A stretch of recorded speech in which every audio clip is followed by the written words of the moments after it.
নমস্কাৰ স্বাগতম জনাইছো মোৰ টিপছ চেনেললৈ আজিৰ ভিডিঅ'ৰ বিষয়বস্তু লৈ আহিছো বছৰিকীয়া পৰীক্ষা 2024-25 বৰ্ষৰ পঞ্চমমান শ্ৰেণীৰ বিজ্ঞান বিষয়ৰ প্ৰশ্নকাকতখন এই প্ৰশ্নকাকতখন হৈছে যোৱা বছৰৰ প্ৰশ্নকাকত আৰু যোৱা বছৰৰ প্ৰশ্নকাকতখনত কেনেকুৱা ধৰণৰ প্ৰশ্ন হাঙুৰ খাই আছিল আৰু লগতে ভিতৰুৱা বেছিকৈ আহে নে বাহিৰা বেছিকৈ আহে এই আটাইখিনি এই ভিডিঅ'টোৰ জৰিয়তে আলোচনা কৰা হ'ব আৰু লগতে আৰু এটা কথা এইবাৰ হয়তো আমাৰ এনুৱেল পৰীক্ষাত এমচিকিউ টাইপ কুৱেশ্যন কিছু আহিব পাৰে সেয়েহে আমি ভিতৰুৱা প্ৰশ্ন বেছিকৈ চাব লাগিব আৰু এই প্ৰশ্নকাকতখনত থকা প্ৰশ্নসমূহৰো উত্তৰসমূহ আমি মুখস্থ ৰাখিব লাগিব যাতে এনেকুৱা ধৰণৰ প্ৰশ্ন আহিলে আমি খাউতকৈ আটাইকেইটা উত্তৰ কৰিব পাৰোঁ যদি এই ভিডিঅ'টো চাই ভাল লাগে তেন্তে লাইক কমেণ্ট শ্বেয়াৰ কৰিব আৰু যদি মোৰ চেনেললৈ নতুনকৈ আহিছে তেতিয়াহ'লে ছাবস্ক্ৰাইব কৰিবলৈ নাপাহৰিব এতিয়া আহকচোন পলম নকৰি ভিডিঅ'টো আৰম্ভ কৰোঁ এতিয়া আমি এই প্ৰশ্নকাকতখনৰ প্ৰথম প্ৰশ্নটোলৈ চাইছোঁ প্ৰথমতে আমাক 1 নম্বৰত দিয়া আছে চমু উত্তৰ দিয়া আৰু এইটো দিয়া আছে বস্তু বা পদাৰ্থ কাক বোলে এই প্ৰশ্নটো লোৱা হৈছে লেসন নম্বৰ 5 অৰ্থাৎ পদাৰ্থ আৰু ইয়াৰ ধৰ্মৰ পৰা লোৱা হৈছে আৰু ইয়াৰ উত্তৰটো ধুনীয়াকৈ মই এখন বহিত লিখি ৰাখিছোঁ তাৰ পৰাই দেখুৱাবলৈ চেষ্টা কৰিম প্ৰশ্ন আৰু উত্তৰ দুয়োটাই লিখি ৰাখিছোঁ বস্তু বা পদাৰ্থ কাক বোলে উত্তৰ হ'ব চকুৰে দেখা শৰীৰৰ কোনো অংশই চুলে গম পোৱা নাকেৰে গোন্ধ পোৱা সকলোবোৰেই বস্তু বা পদাৰ্থ তাৰপিছত আমাক বি প্ৰশ্নটো কি দিছে 1 মিটাৰ পানীৰ ভৰ কিমান আৰু এই প্ৰশ্নটো সেম পাত্ৰীৰ পৰা লোৱা হৈছে অৰ্থাৎ লেসন নম্বৰ 5 পদাৰ্থ আৰু ইয়াৰ ধৰ্মৰ পৰাই লোৱা হৈছে আৰু ইয়াৰ উত্তৰটো হ'ব 1 মিটাৰ পানীৰ ভৰ কিমান সুধিছিলে আৰু উত্তৰটো হ'ব 1000 কিলোগ্ৰাম বা 1 মেট্ৰিক টন তাৰপিছত আমাক সি প্ৰশ্নটো সুধিছে অতৃপ্তিমান বস্তু কাক বোলে আৰু এই প্ৰশ্নটো লোৱা হৈছে লেসন নম্বৰ 7 অৰ্থাৎ পোহৰ পাত্ৰীৰ পৰা লোৱা হৈছে আৰু ইয়াৰ উত্তৰটো হ'ব নিজৰ পোহৰ নথকা বস্তুবোৰক অতৃপ্তিমান বস্তু বোলে তাৰপিছত আমাক নেক্সট প্ৰশ্নটো দিছে কণীত কোনবিধ ভিটামিন পোৱা নাযায় এই প্ৰশ্নটো লোৱা হৈছে লেসন নম্বৰ 2 অৰ্থাৎ আমাৰ প্ৰথম অধ্যায়তে প্ৰথম পাঠ দ্বিতীয় পাঠ তৃতীয় পাঠ চতুৰ্থ পাঠ পঞ্চম পাঠ ষষ্ঠ পাঠ এনেকৈ আছিলে হয়নে আৰু তাৰপিছত আমাৰ দ্বিতীয় অধ্যায় এটা আৰম্ভ হৈছিলে আৰু দ্বিতীয় অধ্যায়ৰ 1 নম্বৰটোৰ পৰা লোৱা হৈছে অৰ্থাৎ আহাৰ আৰু স্বাস্থ্যৰ পৰা এই প্ৰশ্নটো লোৱা হৈছে আৰু এই প্ৰশ্নটোৰ উত্তৰটো হ'ব কণীত ভিটামিন সি পোৱা নাযায় তাৰপিছত আমাক নেক্সট প্ৰশ্নটো দিছে সুষম আহাৰ কি আৰু এই প্ৰশ্নটো লোৱা হৈছে সেম লেসন নম্বৰ 2 নম্বৰ 1 পৰা অৰ্থাৎ আহাৰ আৰু স্বাস্থ্যৰ পৰা আৰু ইয়াৰ উত্তৰ হ'ব পুষ্টিকৰ বস্তুবোৰ ঠিক জোখত থকা আহাৰক সুষম আহাৰ বোলে তাৰপিছত আমাক নেক্সট প্ৰশ্নটো দিয়া হৈছে অৰ্থাৎ এফ 1950 চনৰ বৰ ভূমিকম্পৰ ফলত মাটি তললৈ বহি গৈ কোনখন বিলৰ সৃষ্টি হৈছিল আৰু এই প্ৰশ্নটো লোৱা হৈছে লেসন নম্বৰ 9 অৰ্থাৎ প্ৰাকৃতিক দুৰ্যোগ আৰু ব্যৱস্থাপনাৰ পৰা আৰু ইয়াৰ উত্তৰটো হ'ব 1950 চনৰ বৰ ভূমিকম্পৰ ফলত মাটি তললৈ বহি গৈ চান্দুবি বিলৰ সৃষ্টি হৈছিল এতিয়া যে আমি চান্দুবিলৈ পিকনিক খাবলৈ যাওঁ হেয়া কিহৰ কাৰণে সৃষ্টি হৈছিল 1950 চনত হোৱা বৰ ভূমিকম্পৰ ফলত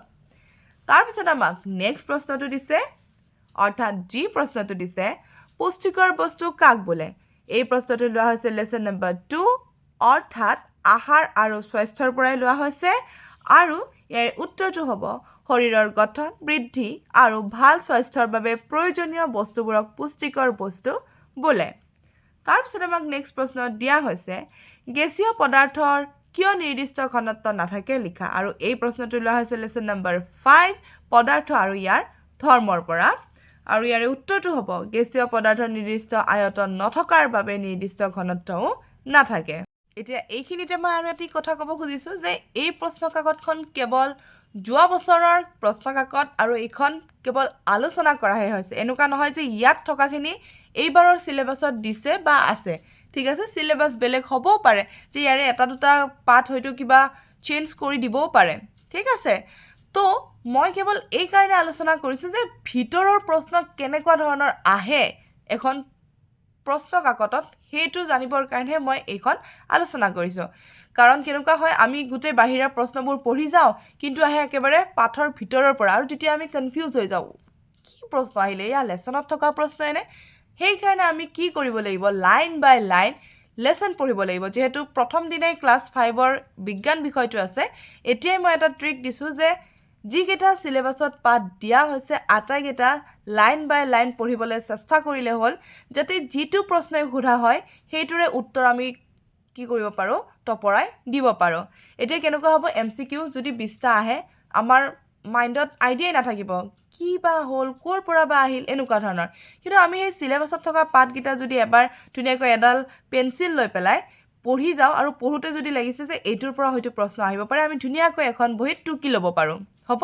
আৰু সেই বহিখনত যে আমি টুকি ল'ম সেই বহিখন যেতিয়া আমাৰ এক্সামৰ আগদিনা আমি কি কৰিব পাৰো তাক ৰিভাইজ কৰিব পাৰো আৰু তেতিয়াই আমাৰ সেইবিলাক উত্তৰ কি হৈ থাকিব মনত ৰৈ যাব এটো মই জাস্ট এটা ট্ৰিক দিছো সকলো এনে ধৰণে পঢ়িলে ধুনীয়া নম্বৰ সকলে পাব পাৰিব বাৰু জানহক এতিয়া আমি নেক্সট প্ৰশ্নটো লৈ আহিছো অৰ্থাৎ আই প্ৰশ্নটো লৈ আহিছো আৰু আই প্ৰশ্নটো দিয়া হৈছে FPS পদ্ধতিত ভৰৰ একক কি আৰু এই প্ৰশ্নটো লোৱা হৈছে লেসন নম্বৰ 6 অৰ্থাৎ ষষ্ঠ অধ্যায় প্ৰথম পাঠৰ পৰা লোৱা হৈছে প্ৰথম পাঠটো আছিল জোখমাখ 1 ঠিক আছে আৰু ইয়াৰে উত্তৰটো হ'ব FP1 পদ্ধতিত ভৰৰ একক পাউণ্ড আৰু এতিয়া আমাক যে প্ৰশ্নটো দিছে পোহৰৰ বিন্দুসম উৎস কাক বোলে আৰু এই প্ৰশ্নটো লোৱা হৈছে লেসন নম্বৰ 7 অৰ্থাৎ পোহৰৰ পৰা আৰু ইয়াৰে উত্তৰটো হ'ব পোহৰ দিয়া বস্তুবোৰৰ উৎসবোৰ তেনে সৰু বা ডাঙৰ হ'ব পাৰে তেনে সৰু উৎসবোৰক বিন্দুসম উৎস বোলে আৰু এইখিনিতে মই এটা কথা ক'ব খুজিছো যে ইয়াতে দিছে পোহৰ দিয়া উৎসবোৰ তেনে সৰু বা ডাঙৰ হ'ব পাৰে সৰুবোৰকহে কি বুলি কোৱা হৈছে বিন্দুসম বুলি কোৱা হৈছে কিন্তু ডাঙৰবোৰক আকৌ অইন কিবা বুলি কোৱা হয় ঠিক আছে তো যিসকলে পোহৰ পাঠটো পঢ়িছে ইতিমধ্যে তেওঁলোকে ধুনীয়াকৈ জানিব যে কোনটো কি বুলি কোৱা হয় আৰু এইবিলাক কথা কিন্তু মনত ৰাখিব লাগিব এমসিকিউ হয়তো এনেকৈ দিব পাৰে যে পোহৰ দিয়া বস্তুবোৰৰ উৎসবোৰ তেনে সৰু বা ডাঙৰ কিবা এনেকুৱা দিব পাৰে দি পেলাই সুধিব পাৰে সৰু উৎসটোক তলৰ কোনটো বুলি কোৱা হয় তো আমি জানিব লাগিব বিন্দুসম ডাঙৰটো কোনটো বুলি কোৱা হয় হেতু আমি জানিব লাগিব এই কাৰণে আকৌ এবাৰ কৈছো লাইন বাই লাইন পাঠবোৰ পঢ়িবলৈ চেষ্টা কৰা হওক যেহেতু বেছি দিন নাই যি কেইদিন আছে সেই কেইদিন আমি চেষ্টা কৰিলে কিন্তু ভাল নম্বৰ পাবলৈ আমি সক্ষম হ'ব পাৰিম বাৰু এতিয়া আমাৰ এখিনি আছিল 1 নম্বৰীয়া প্ৰশ্নখিনি হ'ব অৰ্থাৎ এৰ পৰা জেলৈকে আমি ধুনীয়াকৈ আলোচনা কৰিলো আৰু মই ধুনীয়াকৈ 1 নম্বৰী প্ৰশ্নখিনি কিন্তু লিখি মেলি দিবলৈ চেষ্টা কৰিছো যাতে এমসিকিউ খিনিত 20 থাকিলে 20ৰ ভিতৰত পোৱাটো সহজ হৈ পৰে এতিয়া আমি 2 নম্বৰলৈকে আহিছো অৰ্থাৎ খালি ঠাই পূৰ কৰালৈকে আহিছো পোহৰে ড্যাশ দিশত গতি কৰে মই আটাইকেইটা উত্তৰ ধুনীয়াকৈ লিখি ৰাখিছো তাৰ পৰাই দেখুৱাবলৈ চেষ্টা কৰিম হ'ব ইয়াতে মোৰ উত্তৰবোৰ লিখা হৈছে পোহৰে সৰল ৰৈখিক দিশত গতি কৰে ঠিক আছে বিটো ঘড়ী নিৰ্মাণত পৰ্যাবৃত্ত ঘটনাৰ সহায় লোৱা হয় কিলোমিটাৰ হ'ল মিটাৰৰ গুণিতক ফ্লৰিনৰ অভাৱত দাঁতৰ ৰোগ হয় চেনি গ্লুকজ আদিবোৰ হ'ল কাৰ্বহাইড্ৰেট আয়ত ক্ষেত্ৰৰ কালি দিশ পূৰণ প্ৰস্থ বা পুতল যি লিখো আমি ভৰ দুপৰীয়া চাৰ দিশ আটাইতকৈ কম ইয়াতে এনে ধৰণে খালি ঠাইবোৰ দিয়া হৈছিল মই আৰু আন্ডাৰলাইন কৰি যোৱা নাই মই ডাইৰেক্ট উত্তৰসমূহ ইয়াতে ধুনীয়াকৈ লিখিয়ে গৈছো এতিয়া আমি 3 নম্বৰৰ প্ৰশ্নটো লৈ আহিছো শুদ্ধ নে অশুদ্ধ লিখিব দিছে এ ভূমিকম্পৰ সময়ত চিৰিৰ হলনি লিফ্ট ব্যৱহাৰ কৰিব লাগে এটো কি হ'ব অশুদ্ধ হ'ব সকলো ঘটনা কোনো স্থানত আৰু কোনো সময়ত ঘটে এটো শুদ্ধ হ'ব পলিঅ ৰোগ ব্যাকটেৰিয়াৰ দ্বাৰা হয় এটো শুদ্ধ হ'ব ওজন সকলো ঠাইতে একে থাকে এটো অশুদ্ধ হ'ব প্ৰশ্বায়াৰ সকলো অংশ সমানভাৱে আন্ধাৰ হয় এটো অশুদ্ধ হ'ব এটা আমি যিখিনি শুদ্ধ অশুদ্ধ পালো এই যে ৰিলেটেড শব্দবোৰ ভূমিকম্পৰ সময়ত চিৰিৰ হলনি লিফ্ট ব্যৱহাৰ কৰিব লাগে এইখিনি ব্যৱহাৰ মানে এইখিনি পঢ়োতে আমি গম পালো যে ভূমিকম্পৰ সময়ত আমি কি কৰিব লাগে হেতু আমি চাব লাগিব তেতিয়া আমি এইখিনি কথা জানিব পাৰিম তো এই ৰিলেটেড শব্দবোৰ পাই আমি আকৌ এটা নতুন কথা শিকিবৰ কাৰণে তাৰ বিষয়ে আমি কি কৰিব লাগিব কিতাপত চাব লাগিব তেতিয়া আমি তাৰ বিষয়ে জানিব পাৰিম এতিয়া প্ৰশ্বায়াৰ সকলো অংশ সমানভাৱে আন্ধাৰ হয় এতিয়া প্ৰশ্বায়া কি হয় যদি কিতাপত আছে সেইখিনি কথা আমি তাত কি কৰিব লাগিব জানিবলৈ চেষ্টা কৰিব লাগিব এই কাৰণে এই প্ৰশ্নকাকতখন আলোচনা কৰা গৈছে যে আমি কিবা এটাও যদি সম্পৰ্কীয় শব্দ পাওঁ হেতু ডিটেইলছত আমি সুমাব জানিব লাগিব আৰু তাক লৈ যিখিনি কথা কিতাপত থাকিব সেইখিনি পঢ়িব লাগিব তেতিয়াহে তাৰ ভিত্তিত যি প্ৰশ্ন নাহক কিয় আমি ধুনীয়াকৈ কৰিব পাৰিম ঠিক আছে যদিও পঞ্চমমান শ্ৰেণীৰ ছাত্ৰ ছাত্ৰীসকল সৰু হয় তথাপিও কিন্তু তেওঁলোকক কি কৰিব প্ৰশ্ন কাকতখন এনেকুৱা ধৰণতে দিব অৰ্থাৎ তেওঁলোকে ক'ৰ পৰা আহিছে অকণমান ভাবিবলগীয়া হ'বই সেয়েহে মই বাৰ ৰিকুৱেষ্ট এইটোৱে কৰিছোঁ যে একেবাৰে লাইন বাই লাইন এটা পাঠ পঢ়িবলৈ চেষ্টা কৰিব লাগে কাৰণ এতিয়া এনেকুৱা নহয় সৰু আছোঁ মানে আমাৰ প্ৰশ্ন কাকতখন একেবাৰে সৰু নিচিনা দিব তেনেকুৱা নহয় যিখিনি কিতাপত পাইছোঁ সেইখিনি প্ৰশ্ন কাকতখনত সাঙুৰ খাবই কেৱল আমি কি কৰিব লাগিব পঢ়িব লাগিব আৰু আশা কৰোঁ মোৰ মৰমৰ ছাত্ৰ ছাত্ৰীসকলে মই কোৱাৰ ধৰণে আৰু লগতে যেনেকৈ তেওঁলোকৰ মনত থকা শক্তিটো আহে সেই ধৰণে তেওঁলোকে যাতে পঢ়িবলৈ চেষ্টা কৰে আৰু এটা ভাল ফলাফল পাবলৈ চেষ্টা কৰে ঠিক আছে এতিয়া আমি নেক্সট প্ৰশ্নটোলৈ উভতিছোঁ কি দিয়া আছে এতিয়া আমাক 4 নম্বৰ দিছে উত্তৰ লিখা এইকেইটা হৈছে 2 নম্বৰী প্ৰশ্ন কৃত্ৰিম পোহৰ আৰু স্বাভাৱিক পোহৰ কাক বোলে উত্তৰ হ'ব মানুহে সৃষ্টি কৰা পোহৰক কৃত্ৰিম পোহৰ বোলে প্ৰকৃতিত পোৱা পোহৰক স্বাভাৱিক পোহৰ বোলে তাৰপিছত আমাক বি প্ৰশ্নটো দিছে ভিটামিন চি কিয় আৱশ্যক লিখা মাংসপেশী গঠনৰ বাবে ভিটামিন চিৰ আৱশ্যক জাম জেলি প্ৰস্তুত কৰিবলৈ কোন দুবিধ ৰাসায়নিক পদাৰ্থ মিহলি কৰা হয় আৰু এইখিনিতে আৰু এটা কথা ক'বলৈ বিচাৰিছোঁ বাৰু হয়তো এমচিকিউ নম্বৰ এনেকৈ আহিব পাৰে যে মাংসপেশী গঠনৰ বাবে তলৰ কোনবিধ ভিটামিন আৱশ্যক তাত আমাৰ ডিও দিয়া থাকিব পাৰে চিও দিয়া থাকিব পাৰে এও দিব পাৰে হয়নে তো আমি উত্তৰটো কি লিখিব লাগিব ভিটামিন চি লিখিব লাগিব চিৰ প্ৰশ্নটো পঢ়িছিলোঁ যিহেতু বিৰ মানে এটা কথা মনত অহাৰ লগে মই কৈ দিলোঁ বাৰু এতিয়া আকৌ এবাৰ চিলৈ উভতি আহিছোঁ জাম জেলি প্ৰস্তুত কৰিবলৈ কোন দুবিধ ৰাসায়নিক পদাৰ্থ মিহলি কৰা হয় ইয়াৰ উত্তৰ হ'ব জাম জেলি প্ৰস্তুত কৰিবলৈ চাইট্ৰিক এচিড আৰু পটাছিয়াম মেটাবাইচালফাইট নামৰ ৰাসায়নিক পদাৰ্থ মিহলি কৰা হয় তাৰপিছত আমাক দিছে ডিটো প্ৰাণীয়ে খোৱা বস্তু কেনেকৈ দূষিত কৰে এইটো অকণমান মই নিজৰ ধৰণে চুটিকৈ লিখিবলৈ চেষ্টা কৰিছোঁ পানী আৰু বতাহ পালে ভেঁকুৰ বেক্টেৰিয়া আদি তেনেই সৰু সৰু জীৱ কিছুমান খোৱা বস্তুৰ ওপৰত সহজে গজে এইবোৰ গজাই খোৱা বস্তু প্ৰাণীয়ে কি কৰে দূষিত কৰে তাৰপিছত আমাক নেক্সট প্ৰশ্নটো দিছে একে আয়তনৰ হ'লেও বেলেগ বেলেগ ভৰৰ 4বিধ পদাৰ্থৰ নাম লিখা আৰু ইয়াৰ উত্তৰটো হ'ব পানী মিঠাতেল গ্লিচাৰিন মৌ তাৰপিছত আমাক নেক্সট প্ৰশ্নটো দিছে দৈৰ্ঘ্যৰ জোখ লোৱাৰ সময়ত কি কি কথা মন কৰিবলগীয়া হয় ইয়াতে মই দুটা লিখি ৰাখিছোঁ বস্তুটোৰ এটা মূৰ প্ৰথমে স্কেলডালৰ এটা দাগৰ লগত মিলাই ল'ব লাগে 2 নম্বৰটো স্কেলৰ সহায়ত জোখ লওঁতে চকুৰ অৱস্থান চাবলগীয়া মূৰটোৰ পোনে পোনে থকা উচিত তাৰপিছত নেক্সট প্ৰশ্নটো আমাক দিছে একক বৰ্গ কাক কোৱা হয় দুটা লব্ধ এককৰ উদাহৰণ দিয়া ইয়াৰ উত্তৰটো হ'ব মই এতিয়া প্ৰায় প্ৰশ্নৰ উত্তৰ কিতাপৰ পৰা ক'বলৈ চেষ্টা কৰিম যাতে ছাত্ৰ ছাত্ৰীসকলে গম পায় যে কোনটো লেছনৰ পৰা কোনখিনি জেগাৰ পৰা এইটো লোৱা হৈছে এইটো হৈছে জোখ মাখ 2ৰ পৰা লোৱা হৈছে আৰু প্ৰশ্নটো আমাক সুধিছিলে যে একক বৰ্গ কি কৈছিলে যে হয় একক বৰ্গ কাক বোলা হয় তো উত্তৰটো হ'ব 1 বৰ্গ মিটাৰ কালিৰ ক্ষেত্ৰটোক একক বৰ্গ বোলা হয় ঠিক আছে এইটো হ'ব ইয়াৰে উত্তৰ আৰু ইয়াৰে উদাহৰণটো মই লিখি ৰাখিছোঁ যে দুটা লব্ধ এককৰ উদাহৰণ হ'ব বছৰ আৰু দিন তাৰপিছত আমাক নেক্সট প্ৰশ্নটো দিছে এইচ পোহৰ কেতিয়া পোন বাটেৰে গৈ নাথাকে উদাহৰণ সহ লিখা এইটো মই এনেধৰণে লিখিছোঁ যে যেতিয়া মাধ্যম সলনি হয় তেতিয়া পোহৰ পোন বাটেৰে গৈ নাথাকে আৰু উদাহৰণটো ধুনীয়াকৈ আমাৰ কিতাপত দিয়া হৈছে তাৰ পৰাই দেখুৱাবলৈ চেষ্টা কৰিম এয়া হ'ব ইয়াৰে উদাহৰণ বায়ুৰ পৰা কাছত সোমাওঁতে এবাৰ দিশ সলনি হয় আৰু কাছৰ পৰা বায়ুলৈ আকৌ ওলাই আহিলে দ্বিতীয়বাৰ দিশ সলনি হয় এনেধৰণে লিখিলে হৈ যাব অৰ্থাৎ বায়ু আৰু কাছ আমি কি হিচাপে লৈছোঁ উদাহৰণ হিচাপে লৈছোঁ তাৰপিছত আমাক নেক্সট আইটো দিছে প্ৰাকৃতিক দুৰ্যোগ কাক বোলে আৰু এইটো মই কিতাপৰ পৰাই দেখুৱাবলৈ চেষ্টা কৰিম ইয়াৰে উত্তৰ হ'ব এইটো যে হঠাতে হোৱা যিবোৰ প্ৰাকৃতিক দুৰ্ঘটনাত মানুহ আৰু আন জীৱ জন্তুৰ প্ৰাণহানি হোৱাৰ লগতে বিস্তৰ ক্ষতিসাধন হয় তেনে দুৰ্ঘটনাক প্ৰাকৃতিক দুৰ্যোগ বোলে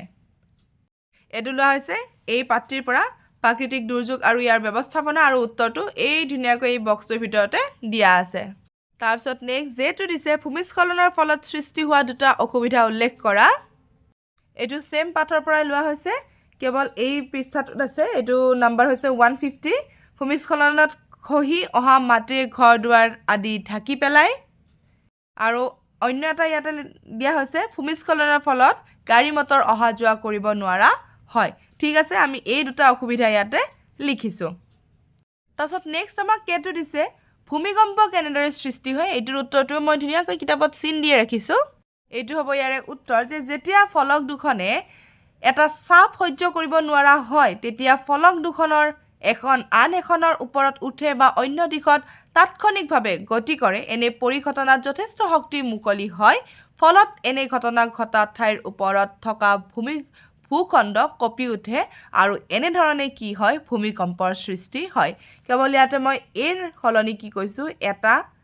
এটা বুলি উচ্চাৰণ কৰিছোঁ অৰ্থাৎ গোটেইবোৰ কথা ধুনীয়াকৈ কিতাপতে থাকিব কেৱল আমি কি পঢ়িব লাগিব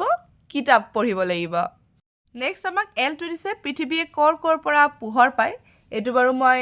লিখি ৰাখিছোঁ বহীখনতে যে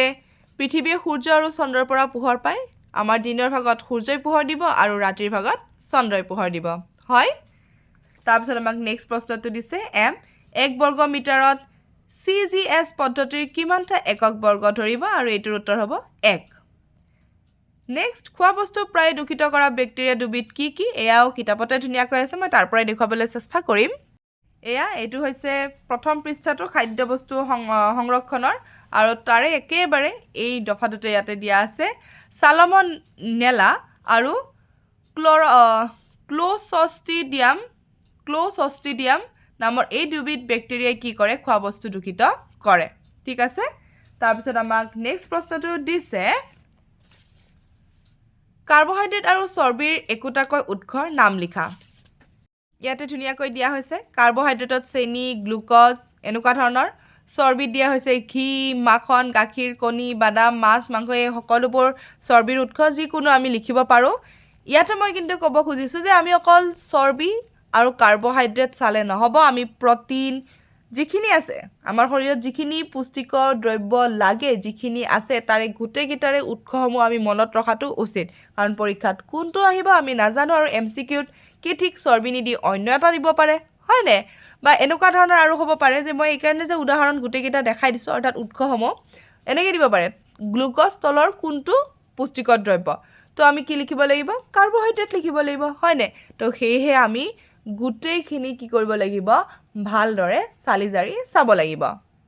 বাকি এতিয়া আমাক 3 নম্বৰী প্ৰশ্ন কেইটামান দিছে 5টো দিছে পদাৰ্থৰ ঘনত্বৰ সূত্ৰটো কি ঘনত্বৰ দুটা এককৰ নাম লিখা এতিয়া মই ইয়াতে উলিয়াই ৰাখিছোঁ এইটো হৈছে পেজ নম্বৰ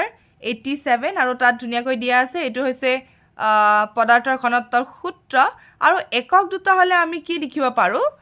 ভৰৰ একক আৰু আয়তনৰ একক বুলি আমি লিখিব পাৰোঁ আৰু যদি বিদ্যালয়ত বেলেগ ধৰণে দিছে সেয়াও লিখিব পাৰোঁ আৰু এই দুটা হয়তো হ'ব পাৰে যে ঘন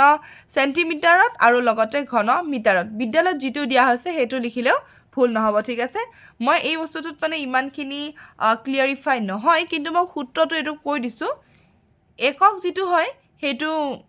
ইয়াতে ভালদৰে উল্লেখ কৰা নাই সেয়েহে মই এইখিনিকে কৈ দিলোঁ আৰু বিদ্যালয়ত যি ধৰণে দিয়া হৈছে সেইটো লিখিলেও ভুল নহ'ব এতিয়া আমি নেক্সট আমাক কি দিছে এটা কাঠৰ টুকুৰাৰ দিশ 2 মিটাৰ পুতল 25 সেন্টিমিটাৰ আৰু উচ্চতা 10 সেন্টিমিটাৰ কাঠ টুকুৰাটোৰ আয়তন উলিওৱা এতিয়া মই ইয়াতে ধুনীয়াকৈ উলিয়াই থৈ দিছোঁ বাৰু দেখুৱাবলৈ চেষ্টা কৰিছোঁ অংকটো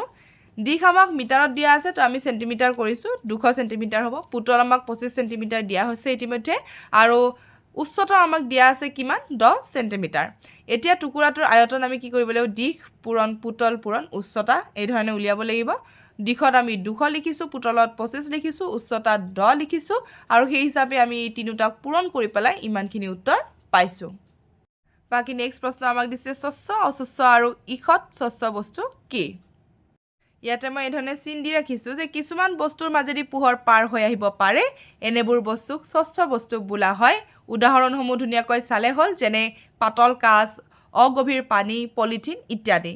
তাৰপিছত আমাক কি সুধিছিলে অস্বচ্ছ কিছুমান পদাৰ্থৰ মাজেৰে একেবাৰে পোহৰ পাৰ হৈ আহিব নোৱাৰে তেনেবোৰক আমি কি বুলি কওঁ অস্বচ্ছ পদাৰ্থ বুলি কওঁ যেনে কাঠ বা ডাঠ কাগজ লোহা ইত্যাদি তাৰপিছত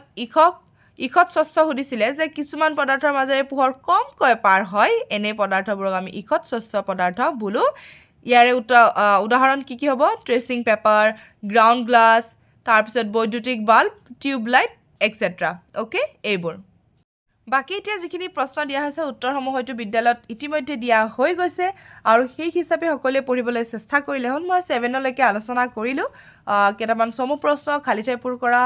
শুদ্ধ অশুদ্ধ 2 নম্বৰী প্ৰশ্নসমূহ 3 নম্বৰী কেইটামান বাকী এতিয়া যিখিনি দিয়া আছে ছাত্ৰ ছাত্ৰীসকলে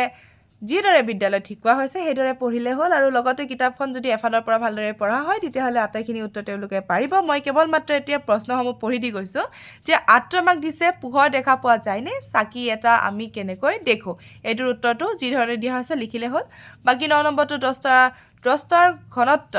7 গ্ৰাম পাৰ ঘন চেণ্টিমিটাৰ তো ইয়াৰে আমাক এই দুটা উলিয়াব দিছে এই দুটা উলিয়াবলৈ চেষ্টা কৰিলে হ'ল বাকী 10 নম্বৰ ভূমিকম্পৰ সময়ত ল'বলগীয়া 4টা সাৱধানতাৰ কথা উল্লেখ কৰিব দিছে 11টো দিছে ওপৰেদি উৰি যোৱা কোনো বস্তুৰ ছাঁ পৃথিৱীত কিয় নপৰে চিত্ৰসহ ব্যাখ্যা কৰিব দিছে 12টো দিছে প্ৰস্যায়া কি বিন্দুসমূহ উৎক্ষয় গঠন কৰা প্ৰস্যায়াৰ চিত্ৰ আঁকা প্ৰস্যায় অঞ্চল কেনেকৈ বৃদ্ধি কৰিব পাৰে 13টো দিছে একোটা বাক্য বা শব্দত উত্তৰ লিখা এইকেইটা লিখিব দিছে আমাৰ ইয়াত সুনামি কিয় নহয় কাৰণ আমাৰ ইয়াতে কি নাই সাগৰ মহাসাগৰ নাই বি মাহজাতীয় উদ্ভিদত কোনবিধ পুষ্টিকৰ দ্ৰব্য বেছিকৈ থাকে সেইটো লিখিলে হ'ল সিটো জীৱাণু নাশকৰণ কি ডি ওজনৰ একক কি এই আটাইখিনি ধুনীয়াকৈ লিখিলে হ'ল 14টো আমাক অসমীয়া প্ৰতিশব্দ লিখা দিছে হাফেলিত যদি আহিছিলে অসমীয়া প্ৰতিশব্দ এবাৰো আহিব আৰু যদি ধুনীয়াকৈ সিলেবাছতো দিয়া হৈছে ইতিমধ্যে টিচাৰসকলে কৈছে ক্লাছত যে যদি অসমীয়া প্ৰতিশব্দৰ সিলেবাছত দিয়া হৈছে তেতিয়াহ'লে আমাৰ পৰীক্ষাত আহিবই চাবই লাগিব তাৰে উপৰি কিন্তু এটা তাতে নাইবাও দি থৈ দিছে যে খোৱা বস্তু সংৰক্ষণৰ 3টা উপায় উল্লেখ কৰা যদি আমি এয়াও নপঢ়োঁ এইটো কুৱেশ্যনছখিনি পঢ়িলেও কিন্তু আমি তাৰ উত্তৰটো লিখিব পাৰিম বাকী আমাক ইংৰাজী প্ৰতিশব্দও দিছে অৰ্থাৎ কেইটামান অসমীয়া শব্দ দিছে তাৰ আমি ইংৰাজী লিখিব লাগিব তাৰে উপৰি তাৰ লগতে এটা প্ৰশ্ন দিছে যে ভূমিস্খলনৰ পৰা হাত সাৰিবলৈ কেনে স্থানত ঘৰ সজা অনুচিত সেইটো আমি লিখিব পাৰিম মহান বিজ্ঞানীৰ চানেকি জীৱনৰ প্ৰশ্ন কেইটামান দিয়া হৈছে ইয়াতে আৰু এইটো এইবাৰো আহিব পৰীক্ষাত যেহেতু আমাৰ সেইখন সিলেবাছত থাকে কিতাপখন আমি পঢ়িব লাগিব যিকেইটা লেসন সিলেবাছত দিয়া হৈছে ইয়াৰে 16 17 18 19 20 21 আমাক এই ধৰণে প্ৰশ্ন দিয়া হৈছে বিজ্ঞান আৰু দৰ্শনৰ মুকলি চৰ্চাৰ বাবে আশ্ৰিতৰ একাডেমি কোনে স্থাপন কৰিছিল এনেকুৱা ধৰণৰ প্ৰশ্ন আহিছে নিউটনৰ আঙঠি নামৰ পৰীক্ষাটো কোনে কৰিছিল কলন গণিতৰ উদ্ভাৱক কোন আছিল বইল বিধি কি দূৰবীকৰণৰ সহায়েৰে দূৰবীনৰ সহায়েৰে গেলিলিঅই মহাকাশৰ কি ৰহস্য ভেদ কৰিছিল আৰু 21ত আছে বিজ্ঞানৰ জগতলৈ নিউটনে আগবঢ়োৱা 3টা অৱদান উল্লেখ কৰা মই কেৱল মাত্ৰ এইখিনি প্ৰশ্ন কাকতখন দেখাই দিছোঁ যাতে ছাত্ৰ ছাত্ৰীসকলে ধুনীয়াকৈ যিখিনি এইখন প্ৰশ্ন কাকততো দিয়া আছে পঢ়ি যাব পাৰে ঠিক আছে সকলোৰে সুবিধা অনুযায়ী এই ভিডিঅ'টো দিয়া হৈছে আৰু আপোনালোকক অতি শীঘ্ৰে ইংৰাজী বিষয়ৰ হওক বা অন্য বিষয়ৰ হওক এনেকুৱা ধৰণৰ প্ৰশ্ন কাকত আলোচনা কৰা হ'ব তাৰ কাৰণে আপোনালোকে চেনেলটো কিন্তু ছাবস্ক্ৰাইব কৰিবলৈ নাপাহৰিব তেন্তে আজিৰ কাৰণে থেংক ইউ ফৰ ৱাচিং